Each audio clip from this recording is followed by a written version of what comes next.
Good morning and welcome to this latest Eurostat webinar. Today we're looking at transport statistics, and we're lucky also to have a colleague from the Policy Directorate General to also give us some information on transport policy, so you can see the interlinkage of policy and statistics.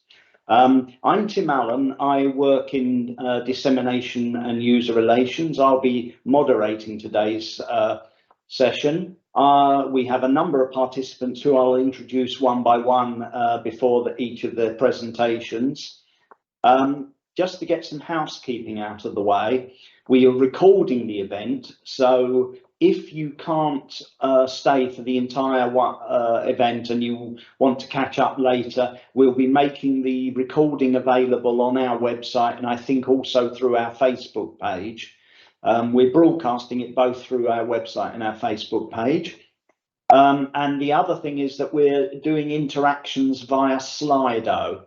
So if you go to Slido, use the QR code that's on screen, or use the code 262977, and you'll find the Slido for this event. We'll be collecting questions through Slido. We may also answer one or two in Slido if they're easy to answer.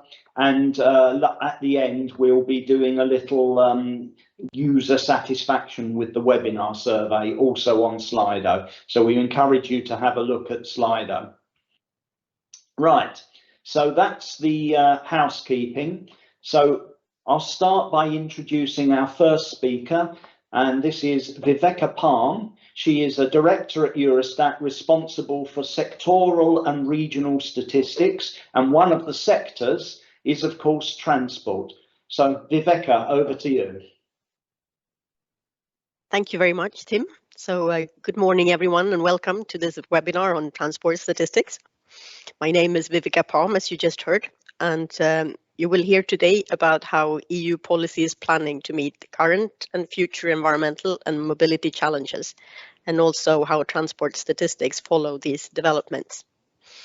So transport is a very important sector of our economy. It also has large importance for both for social issues and for environmental issues.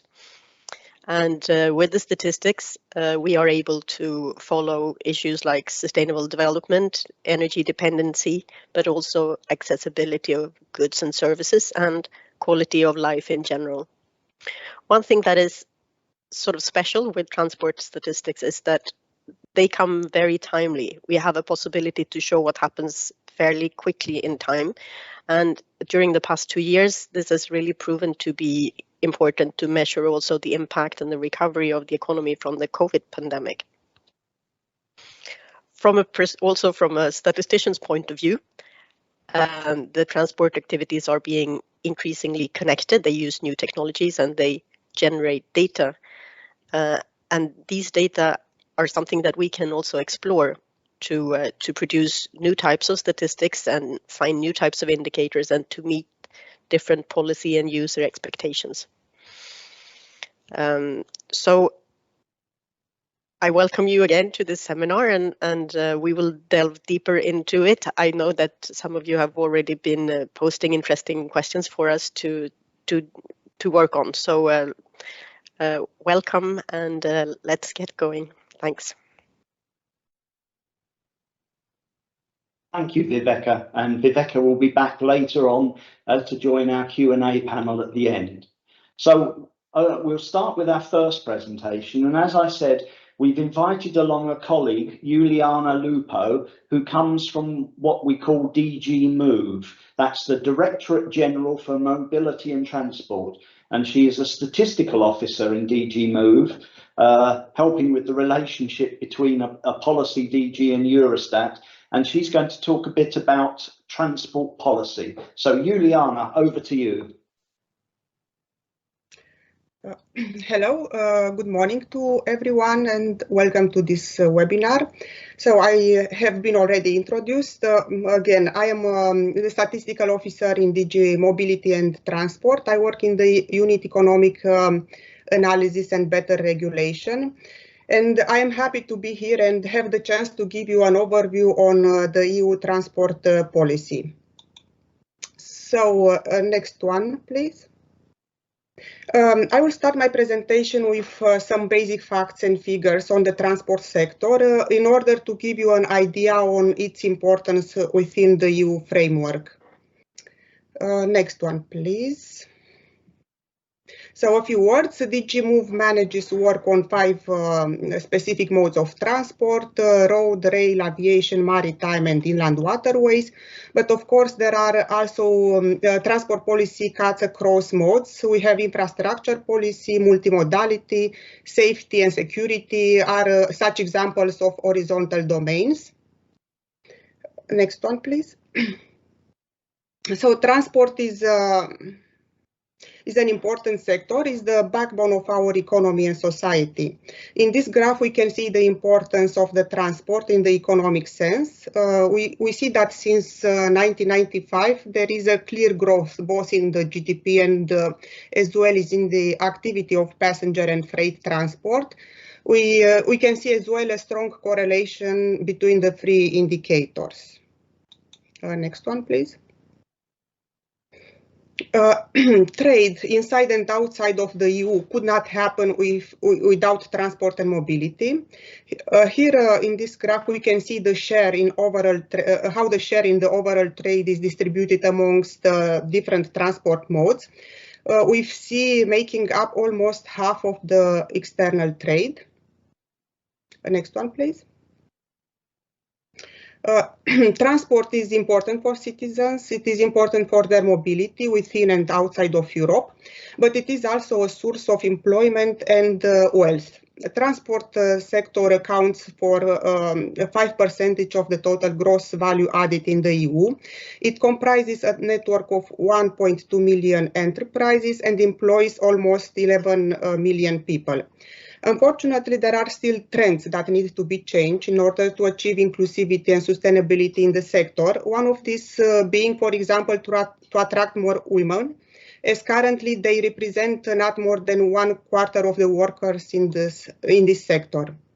Yeah, the graph here shows the number of employed persons in the different transport sectors. Almost 1/3 of the total employed persons are in the road freight sector, closely followed by warehousing and support activities. Next one, please. Unfortunately, transport has also a dark side. It causes traffic congestion. It is estimated that on average 29 hours per year are spent in traffic congestion, and this leads to cost of 230 billion euros.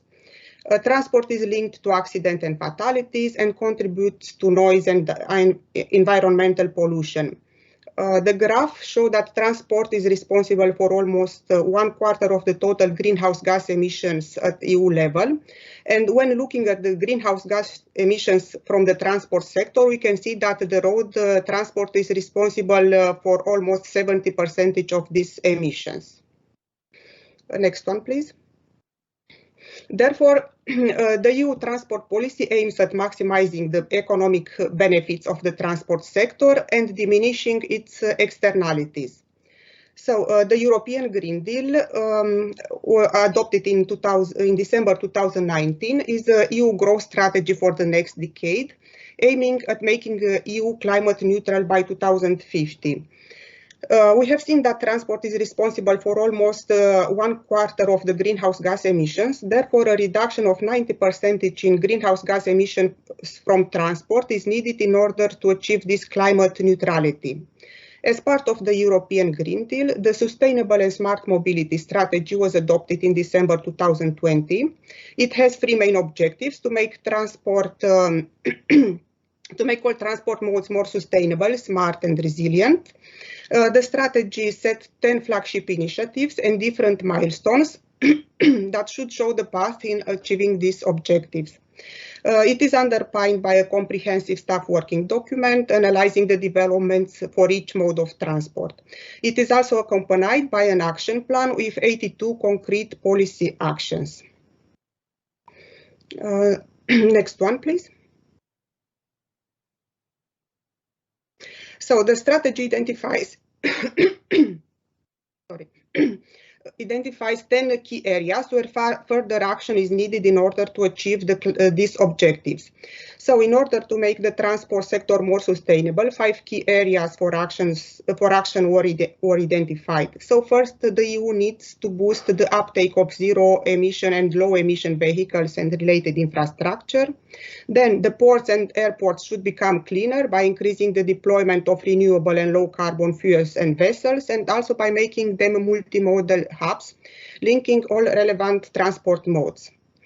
Then the interurban and urban mobility should become more sustainable and healthier. Important factors in achieving this are making cities more environmental friendly and building a high quality network with high speed rail services. Greening the freight transport is another area of action. Currently, a substantial part of the inland freight is carried today by road, and this should be shifted to rail and inland waterways. Multimodal logistics plays also an important role in this transformation. And finally, the pricing in transport should become more fair and efficient by implementing the polluter pays and user pays principles in all transport modes. Next one, please. Under the second objective, 2 key areas were identified. First, the EU needs to take full advantage of smart digital solutions and intelligent transport systems. And then another priority area is to establish more favorable conditions for the development of new technologies and services, and to accelerate the digital transformation of the transport and mobility sector. Next one, please. So the third objective is to make the transport sector more resilient. In order to achieve this, the single market should be reinforced. The completion of the TEN-T network, a coordinated investment in the transport infrastructure, and removing obstacles to the free movement of goods and services are some key elements. And the mobility should be fair and just for all. The policy measures need to take into account that the mobility is affordable and accessible for all people, including those with disabilities and in all regions. And finally, transport safety and security remain a high priority for the transport policy. So for each of these flagship areas, the action plan which accompanies the strategy foresees concrete initiatives. Next one, please. It would be too detailed to present the key initiatives for each transport mode, but I would like to mention a recent policy development within the European Green Deal strategy, which is also very relevant for the transport policy. This is the adoption in July 2021 of the so-called Fit for 55 package. The package consists in interconnected proposals in the area of transport, energy, taxation, and climate policies, aiming at reducing the greenhouse gas emission by at least 55% by 2030. So the package consists in a set of 13 proposals, which includes, for example, tightening the EU emission trading scheme, pricing emissions from buildings and transport, phasing out petrol and diesel car sales, or raising targets for renewable and energy efficiency. 3 of these initiatives are under direct responsibility of DG Move, namely the Alternative Fuels Infrastructure Regulation, Refuel EU Aviation, and Fuel EU Maritime. Next one, please. And in the next slides, I would like to say a few words about these 3 initiatives. So the proposal for a regulation on alternative fuel infrastructure regulation aims at decarbonizing the transport sector. Currently, there is a directive, but this leaves the target setting to the member states, and these are not enough to achieve the European Green Deal objectives. So the current regulation has 3 main objectives: to ensure sufficient recharging and refueling infrastructure across the EU in all transport modes, to ensure full interoperability between vehicles and infrastructure, and to ensure that the infrastructure is easy to use, which means full user information, price transparency, and common payment methods. The regulation, the proposal, it is accompanied by a rollout plan with a set of supplementary actions to support the rapid deployment of alternative fuels infrastructure. Next one, please. So the other initiative is the Refuel EU Aviation. So sustainable aviation fuels have a high potential to reduce aviation emissions, but currently they account for less than 0.1% of the total fuel use. This is caused by low supply, low demand for sustainable aviation fuels due to high production costs, due to also to competition in the aviation sector, and also lack of dedicated policies in this area. This initiative aims to boost the supply and demand for sustainable aviation fuels in the EU by putting obligations on airlines to uplift sustainable aviation fuels prior to flights, and also obligations on fuel suppliers to distribute sustainable aviation fuels in increasing amounts over time. The proposal sets ambitious targets and at the same time aims to ensure a level playing field in the air transport market and avoid carbon leakage. Next one, please. So a few words about the initiative in the maritime sector. So currently in the maritime sector, fossil fuels represent over 99% of the fuel mix. To reach the climate targets in 2050, maritime sector should use close to 90% of renewable and low carbon fuels.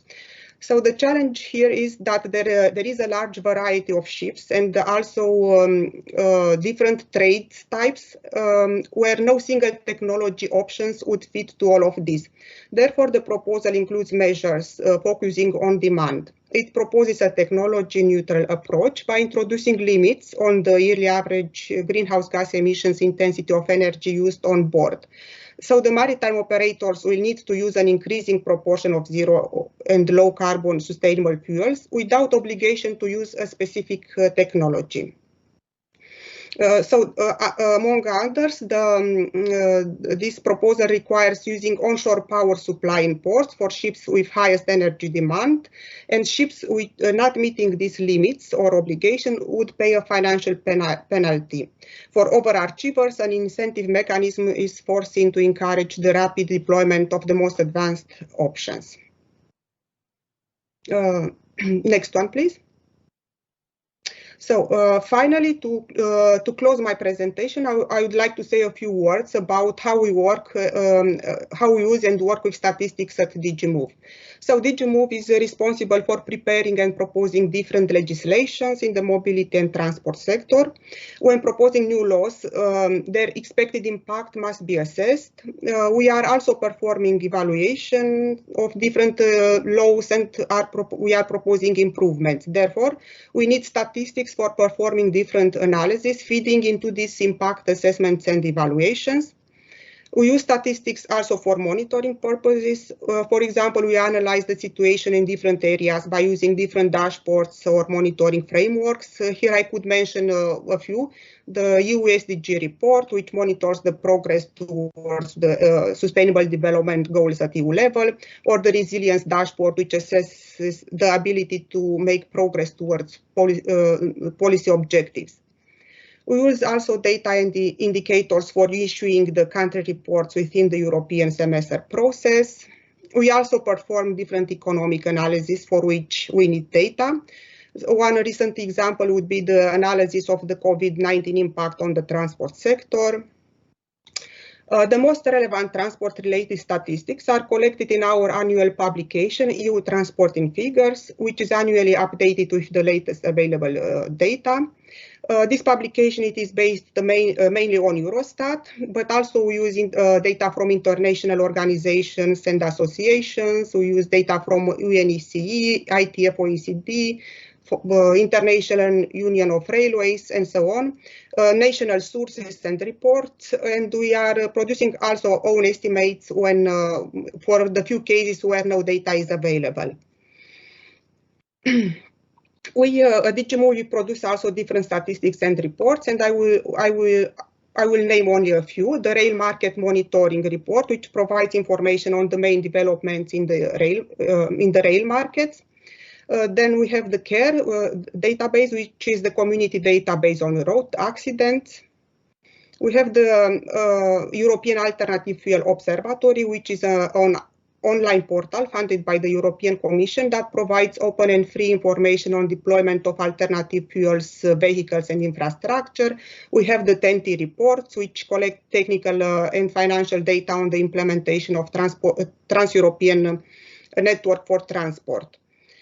And finally, a few words about a recent study we launched in 2019. It is a study on the new mobility patterns, which covers 3 areas: passenger mobility, urban logistics, and the creation of a complete database on transport activity for all transport modes. Next one. Yes, thank you. This was my presentation. Thank you. Now I pass the floor back to Tim. Thank you, Juliana. And Juliana will also be joining us at the end for the Q&A session. And I would remind you that we're collecting questions on Slido. So please go to Slido and pose your questions. Now, I'm going to invite 2 of my colleagues from Eurostat to join us for a presentation. That's Nicholas Rubanis, who is the head of unit for transport statistics, and Evie Ford-Alexandraki, who is the deputy head of unit for transport statistics, who I think has a particular interest in inland transport statistics and transport studies. They're going to give you a presentation on transport statistics. So over to you, Nicola and Evie. Thank you very much, Tim. Next slide, please.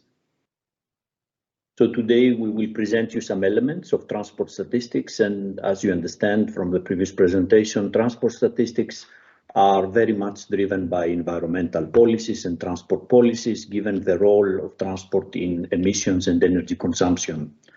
Transport statistics also serve other policy domains, such as the cohesion policy for investment on motorways, fast trains, airports, energy policy, which is relevant with dependence on conventional fuels, and also economic and social policy.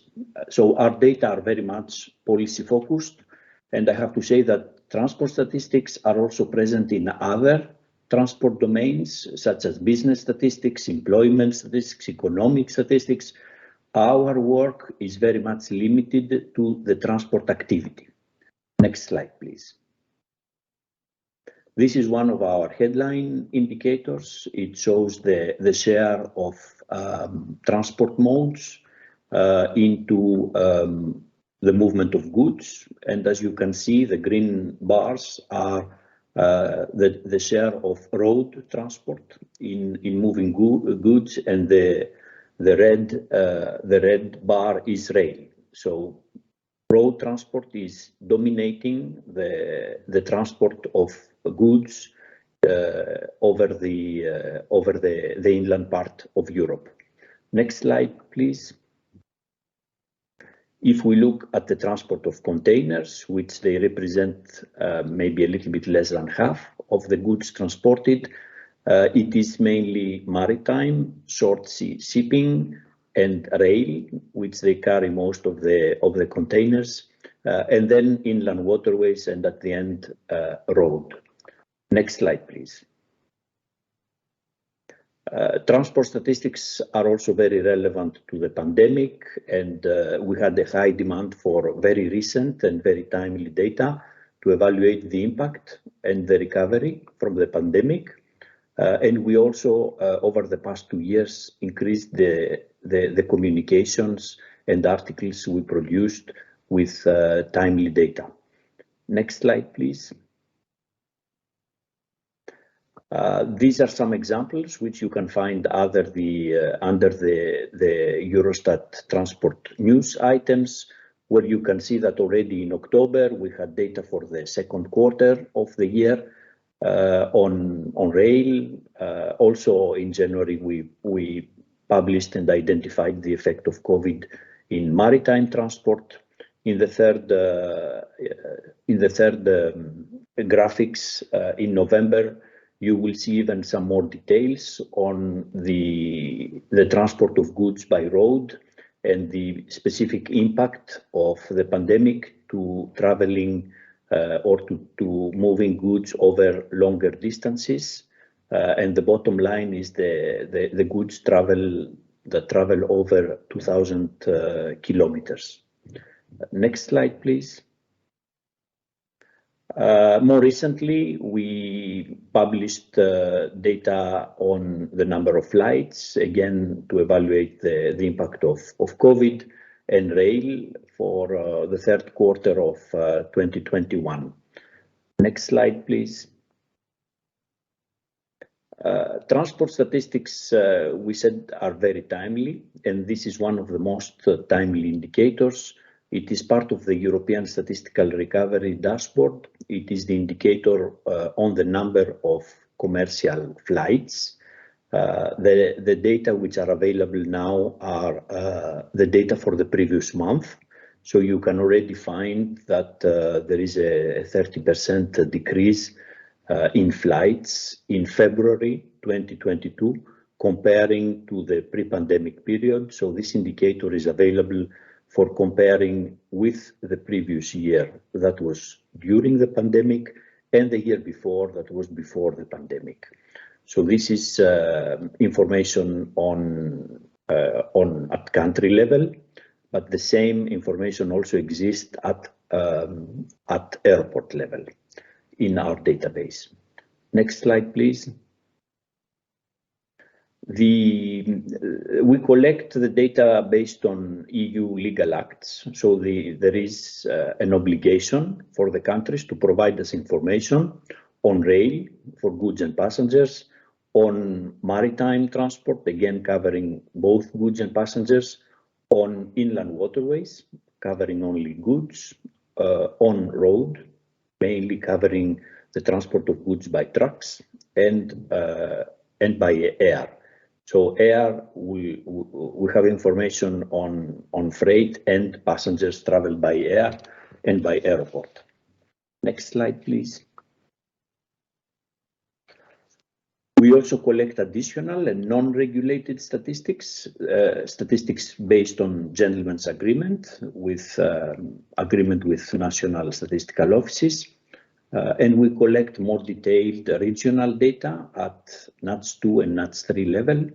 We have joint collections with other international organizations such as the UNECE and the International Transport Forum, which they cover over 1,000 variables on inland transport, including information on infrastructure. We collect and publish statistics on accidents by mode, covering again all modes. And when all the information by mode is available, we make these modal split indicators. It was the first graph I showed, and we evaluate the share of each mode into the total transport. We are trying to develop further the transport statistics system with more information on passenger mobility, on inland waterways passengers, which are not covered currently under our regulated statistics. We want to collect data on light utility vehicles, so we are about to develop a methodology for this data. And we are also trying to make more out of the data we already have. For example, aviation statistics by distance class, where we have data by airport pair. We also try to develop new statistics based on innovative data. Next slide, please. What are the sources of our information? It's mainly the national statistical institutes. So we do not collect data directly with own surveys. We have to always work in a network with the national statistical offices to produce official statistics.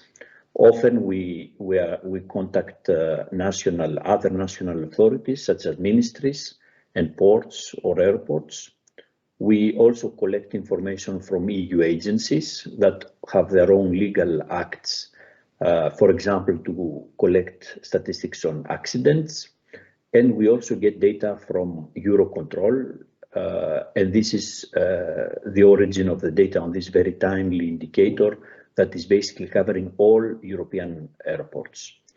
The data, they come from surveys, which can be electronic or still some paper-based, and they come also from administrative sources, so from port declarations, registries of vehicles, and other administrative mainly sources. Next slide, please. Now we will give you an example of one European survey, the survey of road freight in the EU, and I pass the floor to Evie to tell you more on this work. Micro.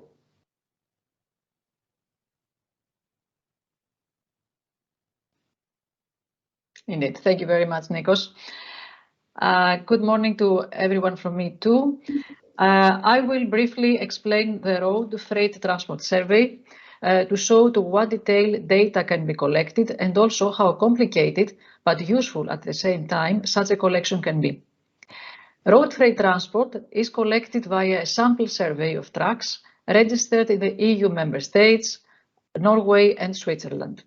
Each year, the sample includes 800,000 trucks, which cover transport at all time periods of the year. These trucks collect data on almost 50 variables on their road performance that concern the vehicle characteristics, their journeys, and the goods transported in each journey. Countries send quarterly data to Eurostat 5 months after the end of the quarter. So therefore, currently, we are collecting data for the third quarter 2021. Next slide, please.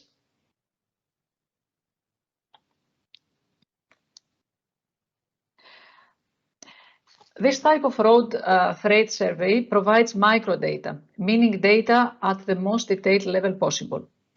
For each truck in the sample, we have information on the characteristics of the vehicle itself, for example, load capacity and age. Then, each journey of a particular truck is also described in detail, for example, the distance traveled and the places of origin and destination. At the most detailed level, each journey is analyzed in records describing the transportation of every type of goods carried, for example, its weight and distance traveled. This deep hierarchical analysis gives us the possibility to combine data in many ways and provide multiple indicators on road freight transport. Next slide, please.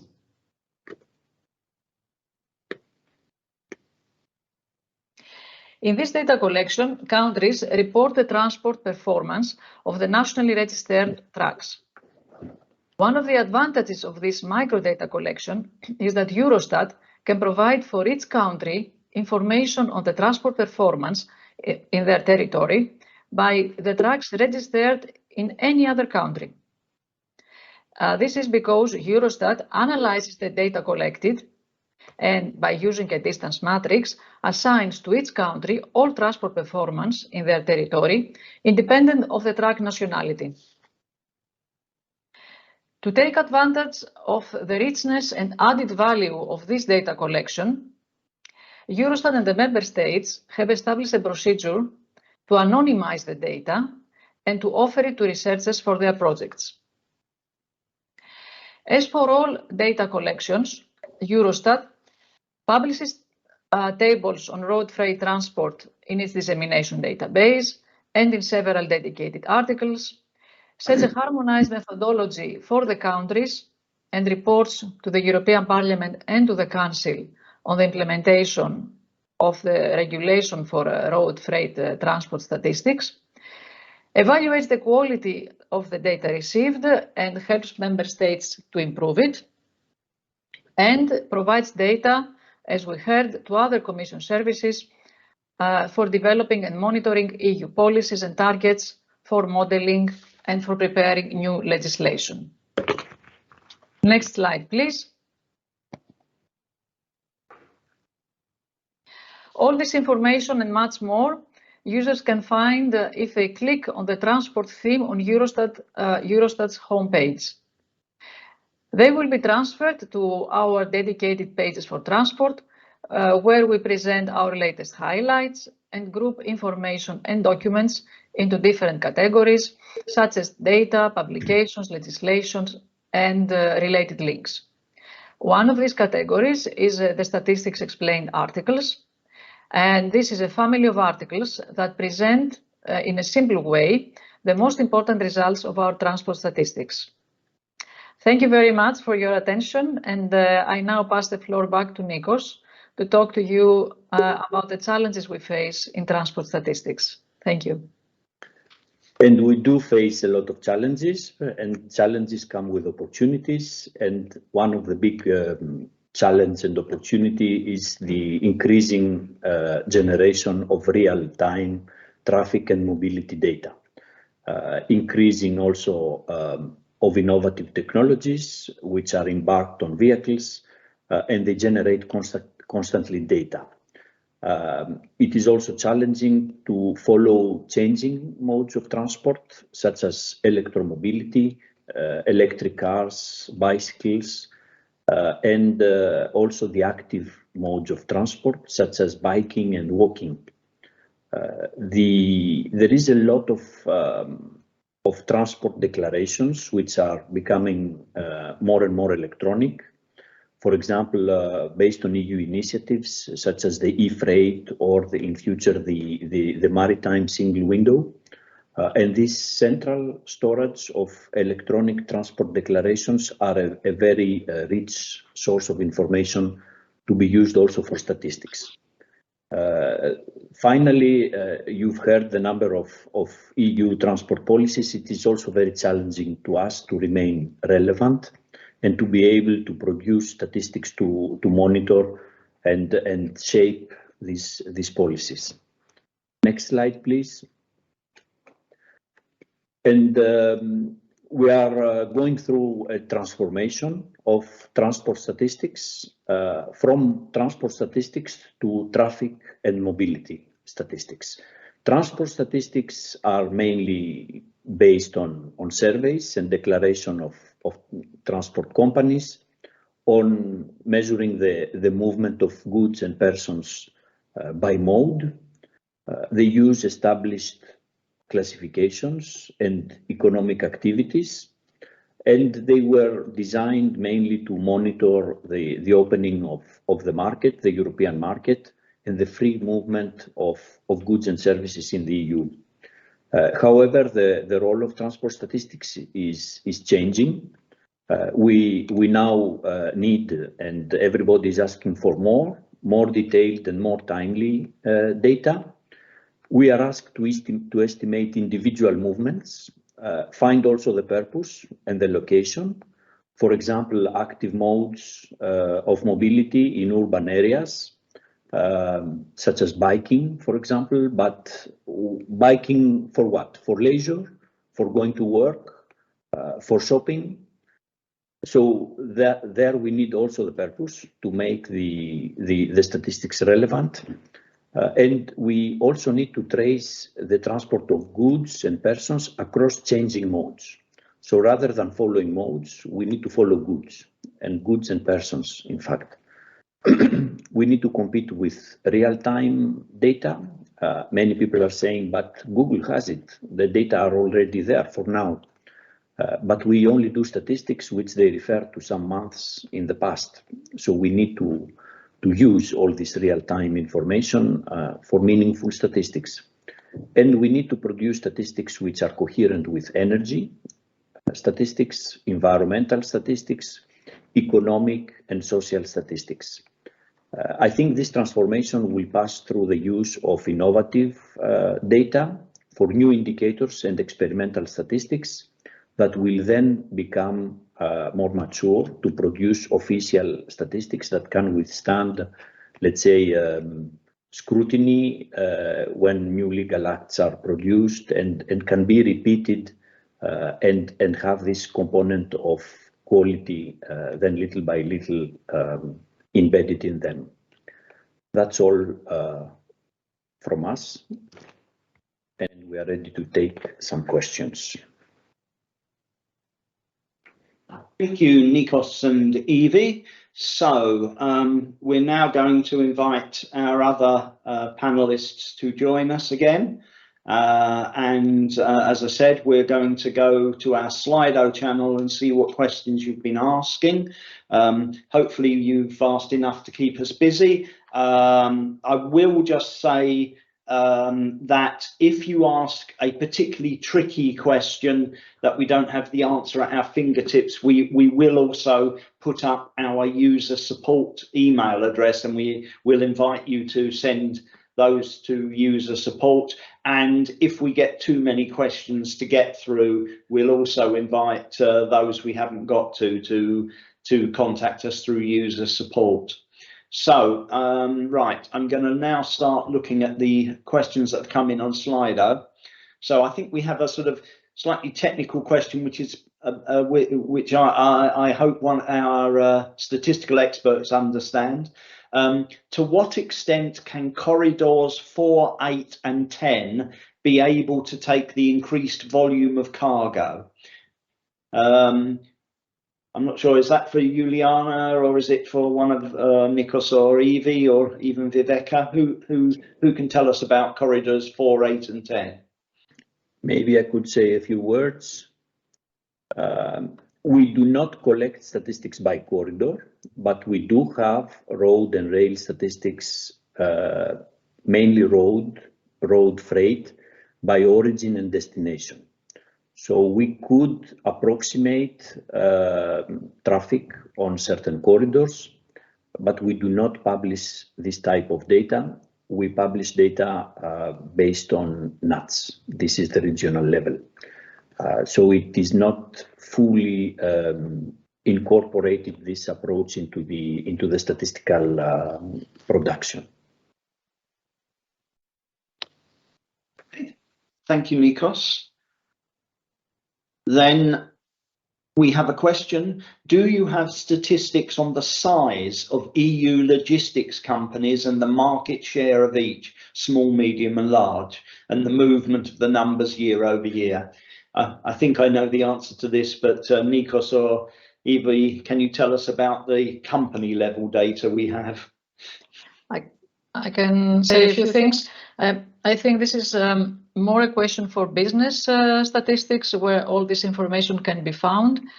We used to collect some data on enterprises, on a voluntary basis, data collection, but countries have stopped sending us this data.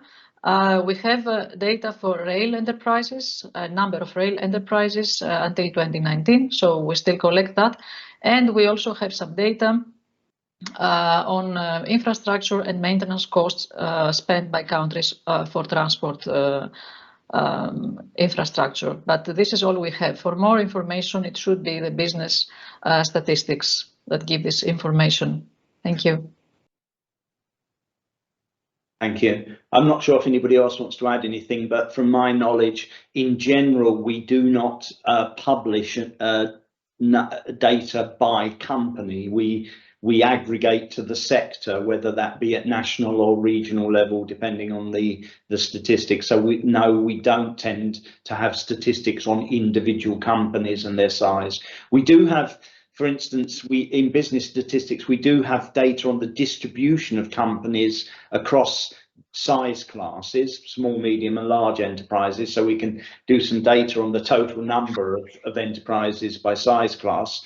But no, we don't gather data generally, don't publish data generally on individual companies.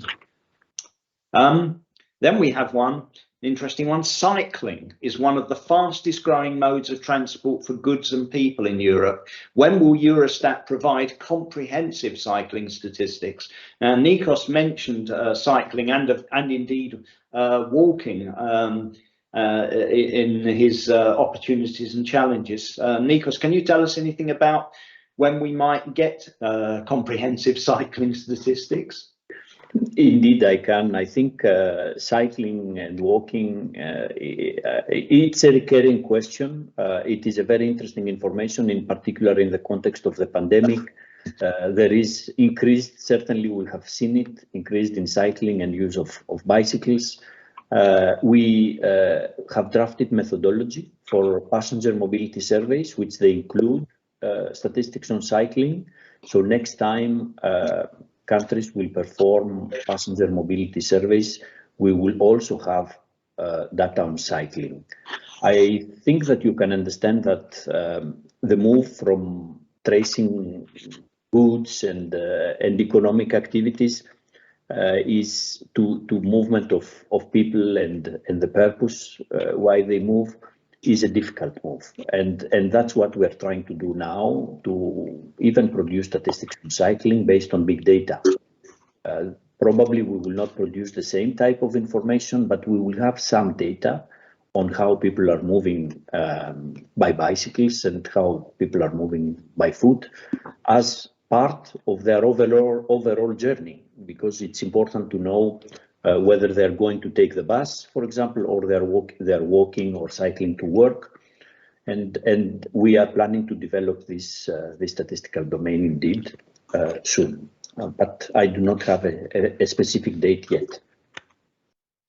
Thank you, Nikos. I'm going to backtrack now because I've just noticed, this is my fault, I've just noticed that Juliana had something to add on corridors. So I'm going to backtrack to the question about corridors. Juliana, you had something to tell us on corridors. Yes, if I'm not mistaken, the question refers to the to the TEN-T corridors and was put in the context of the Ukraine war. So in this case, if this is the case, it's not possible to give a straight answer right now, because this requires deep analysis of the capacity of these corridors to take freight or people from other modes. It also depends on the volumes, on the type of goods. For example, if we were to replace the oil, the Russian oil, by other sources, it would be easier to replace the oil than the gas, because this required certain infrastructure. And the oil can be shipped by ships or by inland waterways rather than pipelines. Yeah, I wanted to add this if the question was on the TEN-T corridors. Thank you, Juliana. And I apologise for not noting that you'd signalled you could add an answer to that. It's mine. So, has the European Commission envisaged developing a methodology to calculate the carbon footprint instead of emissions? Viveka, I see you. Yes, Viveka. Yeah, thank you very much. So, yes, this is something that is also on the Eurostat website, but you would have to look for it with the environmental accounts instead of with transport statistics at the moment. We do provide emissions from the various sectors, the direct emissions, but then there is also in the databases since quite a long time back the footprints. They are also described as emissions from consumption. And when you need to calculate them as footprints, you also need to involve the economy in the entire world, which means that you need to rely on multi-regional input-output analysis, and that's part of the calculation methods behind. But there is data, and there is also descriptions on how it's calculated in the website. Thank you. Thank you, Viveka. We have a question. We have difficulties to find statistics about passenger mobility, private and public transport, and the greenhouse gas emissions associated. So, Nikos, Evie, do we have stats linking passenger mobility and greenhouse gas emissions? Indeed, linking passenger mobility and greenhouse gas emissions, we do not, but we do have passenger mobility statistics, and we have produced a statistics explained articles with the results of passenger mobility surveys based on a common methodology that Eurostat developed. I think we can put up the link on this article. But again, our work is mainly on the activity, so the activity of transport, while the emissions are part of another unit. So the link does not exist, but some passenger mobility statistics are part of our website. Thank you. Then we have somebody who obviously knows our data quite well. Transport volume and modal split, TRAN_HV. And for those who aren't familiar with our data, that will be a database code leading you to a part of the database. So TRAN-HV data are very interesting, but they only show derived indicators, index or percent. Please add absolute values, ton, passenger kilometers. Is this? I can say something on this. Indeed, in the database, we have index or percentage of its mode in the total inland transport modes. However, in the statistic explained articles, that is on freight transport and passenger transport modal split, Tim, as you said, this code corresponds to modal split indicators. So in the statistic explained articles, we also have data, we publish data on TKM, ton kilometers and passenger kilometers for the different modes of transport. So someone can find the data there, but indeed we don't publish it in the database. We may well think about it. But some data can be found in the statistics explained article under modal split. Thank you. Thank you, Evie. Juliana, I think you signaled you had something to say on one of the questions. Have I missed you again? Which question were you? So yeah, it was also my fault because I didn't specify to which question I wanted to add something. It was on question on the footprint, on the carbon footprint calculations. So I wanted to indicate that currently we are working on the Count Emissions EU, which is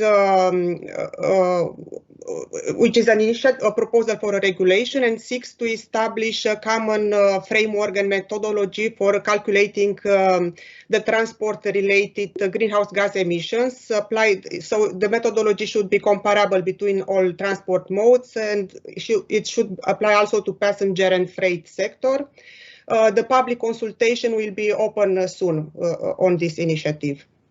It is not right exactly the carbon footprint because this goes beyond the responsibilities of our DG Move. This would be rather for DG Klima or DG Environment. Thank you.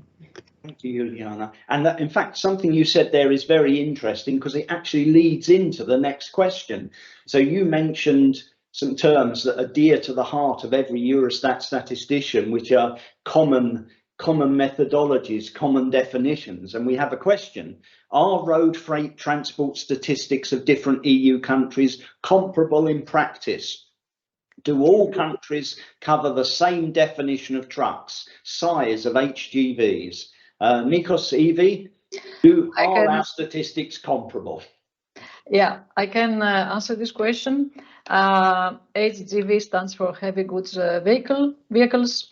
In terms of methodology, the road freight transport statistics, it's one of the most harmonized survey or methodology followed. However, yes, in this particular one, we don't have the same definition for trucks, and this is because of the regulation in 2012 that regulates or is according to this regulation, the data collection gives two different thresholds. Vehicles can be excluded if they have a load capacity less than 3.5 tons, or if they have a maximum permissible weight, means the vehicle together with its load to be less than 6 tons. So these cases can be excluded. So with these two thresholds, indeed, every country chooses a different threshold to start reporting. And this is something we're discussing in the working group with the countries, and we will cover part of this missing information with the light utility vehicles. We'll cover a part of these vehicles less at least at the 3.5 tons. Otherwise, the methodology is harmonized, and as I explained, is quite a valuable set of data that we collect and redistribute to the countries. Thank you. Thank you, Evie. Right, let's have a look. So you mentioned that Eurostat is studying and experimenting with new data sources. Which are they, and which of these seem to have the largest potential? So Nikos, I think you covered new data sources. Yes, indeed. The most promising data source is the automatic identification system data, which are emitted by vessels, so ships that navigate in the sea and in inland waterways. So this is already, we have done a lot of the European statistical system has done already a lot of work in producing statistics based on AIS data. But now what is of much interest to us is road transport and passenger transport. So we are looking into the use of GPS data, camera data, Earth observations. We now have a lot of Earth observations at a high level of detail, and also mobile phone data where we can identify movements and patterns of these movements, which we could eventually classify into journeys. So there is this is ongoing work, not only at Eurostat level, but also at national statistical level, and we're trying to share good practices and create a new basis for official statistics in this field. Thank you, Nikos. We have a few minutes left and a question or two more. So here's an interesting one that's in my area of interest, particularly. Key figures on transport is released by a policy DG, official data mixed with info from trade associations. Shouldn't Eurostat publish more independent analysis? Nikos, Evie, this is a chance to promote what we do already publish and what we're planning. Indeed, maybe I could take this. This year we're going to produce key figures in transport, which will have transport data coming not only from our domain, which will cover the activity of transport, but also from other domains, social, environmental data on transport, energy statistics on transport. So you will find towards the end of the year, I believe it will be ready, or beginning of next year, a new publication dedicated to key figures on transport. And there, I'll just step in and say, as the unit responsible for the publishing of these things, Key Figures On is a key Eurostat product series. It started with Key Figures on Europe, which is an overview. We've done Key Figures on European business, Key Figures on the European food chain, and Key Figures on transport is coming next. And we hope that they are attractive, interesting publications. May I add, sorry, Tim, just one. Yes, please. Just to say that until 2020, we had a dedicated publication on energy, transport, and environment statistics, our pocketbook, an annual publication that now we replace with the key figures. Yes. So we're going to. We've got time for one or two more questions, and they're still coming in. So we have a question: is data collection on zero emission vehicles still voluntary? Are data collected on the infrastructure required for zero emission vehicles? Evie, Nikos, zero emission vehicles. Yes, zero emission vehicles, electric vehicles, hydrogen fuel vehicles are still on a voluntary data collection. We collect data via the Common Questionnaire together with the UNECE and the International Transport Forum at the OECD. And there is, of course, a big interest on electric vehicles. We publish in our database number of vehicles per motor and by type of motor, energy, passenger cars, buses, coaches, even tractors. This is a table we have under road equipment.